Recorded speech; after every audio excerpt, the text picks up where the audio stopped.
message po nila. Hayaan po natin, let's have an ano, para hindi po nila madaan. Ayan. To be honest mga kapatid, wag niyong ano, wag niyo i-delete, Tatanggalan ko po kayo ng jacket.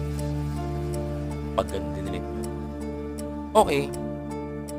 Isa pa, hindi mo naisip yung mga sinasabi mo laban sa laban sa ibang tao. Sasabihin mo na, "Uy, for the reason ganito, for the ganyan ka." Shucks. Mahiya naman po kayo, 'di ba mga kababayan ko? Hindi naman po maganda 'yon at hindi rin po maganda na sasabihin niyo po sa amin dito na, "Uy, ganito, ganito, ganyan." 'Di ba? Mga kababayan ko. Hindi po tama yung gano'n. Ang akin lang dito mga kababayan ko, pagkakapantay-pantay natin.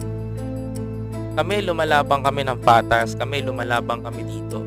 Pero tingnan niyo